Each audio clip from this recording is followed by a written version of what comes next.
For today's episode, I want to talk about battles. I'm here by myself in downtown LA to take over some gyms and share some of my strategies so you guys can go out and start winning some battles.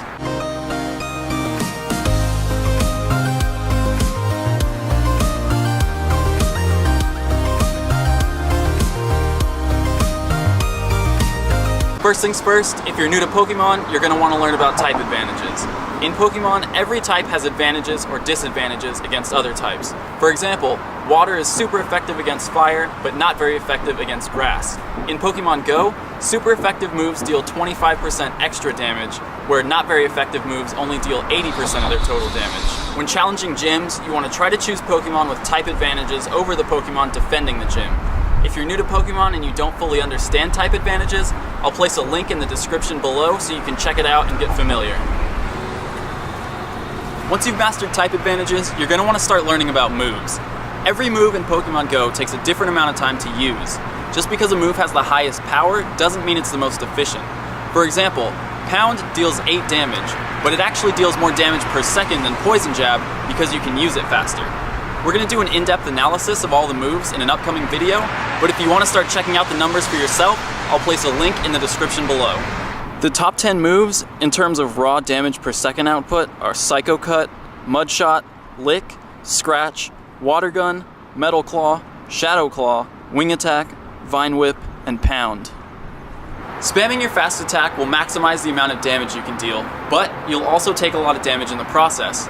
In order to reduce the amount of damage you take during a battle, you'll want to weave dodges in between your attacks. Typically, you'll want to dodge after every 2 to 3 fast attacks. Charge attacks, while they might deal large amounts of damage at once, are usually inefficient because of the amount of time it takes to cast them. I'm here at the Killer Bunny Gym in downtown LA to show you how you can use the tips that I shared to take down a gym where the Pokemon defending it are stronger than your own.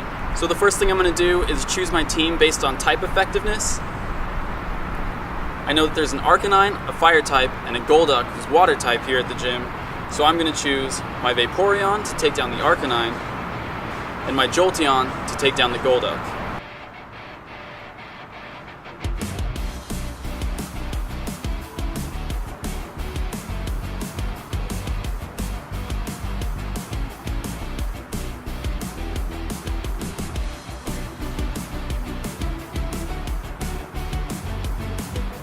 You want to use attacks, and then after every 2 or 3, dodge around until the enemy Pokemon attacks. After it attacks, you can attack a few more times and then continue dodging.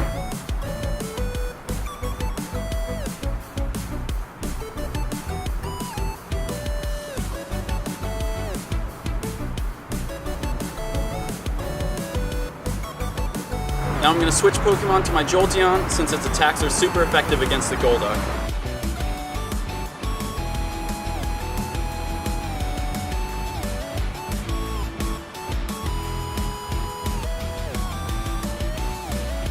Alright, obviously I'm having a hard time dodging this one.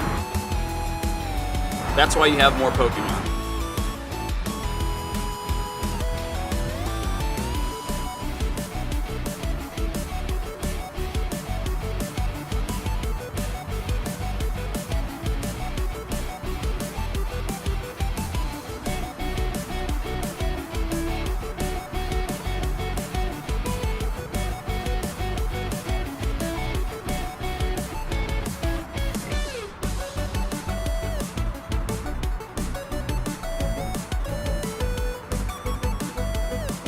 Boom, and there it is. Even though the Pokemon are stronger, you get to use 6, so you have an inherent advantage. It's time to claim this gym for Team Instinct.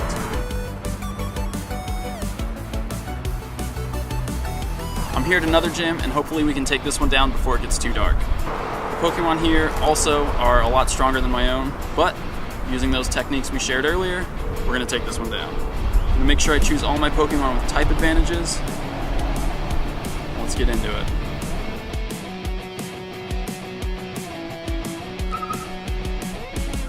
The Golduck disappeared. Someone else is here fighting this gym, apparently.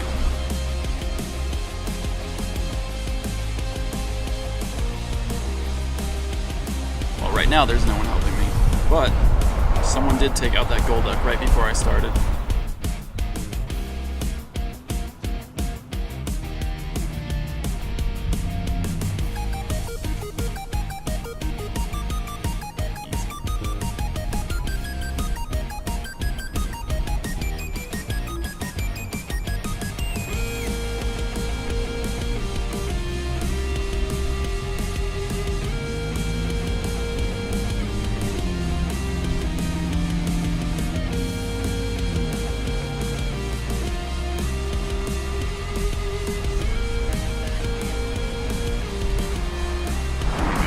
Venusaur is so strong.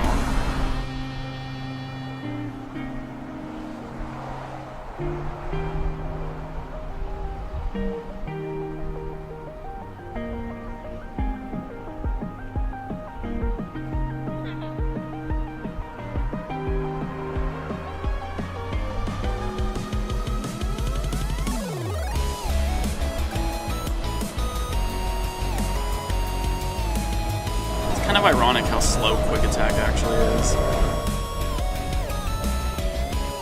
But there it is. 2 gyms with Pokemon way stronger than my own, claimed for Team Instinct today. One important thing I didn't talk about today is Pokemon's stats, and that's because we don't know a whole lot about them yet. Once we have a better understanding of damage formulas and how stats actually affect battle, we'll do another video to cover that. So, hopefully you found some of that information useful. That's just the tip of the iceberg when it comes to battles, and we're going to be going into a lot more detail in some upcoming videos.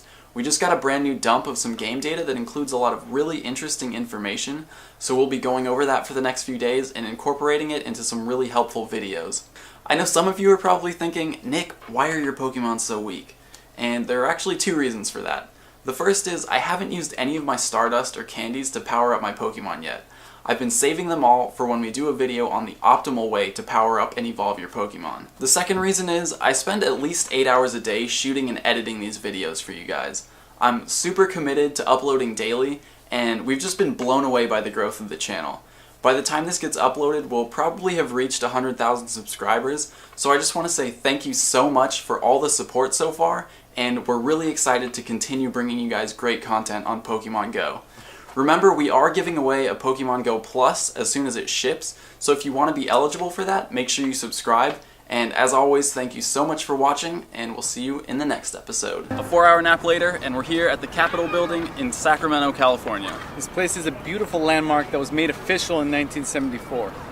And it's surrounded by Pokestops, as I'm sure the capital of your state or country is. So, if you want to get some items, find some eggs, and maybe learn a little bit of history, go check it out.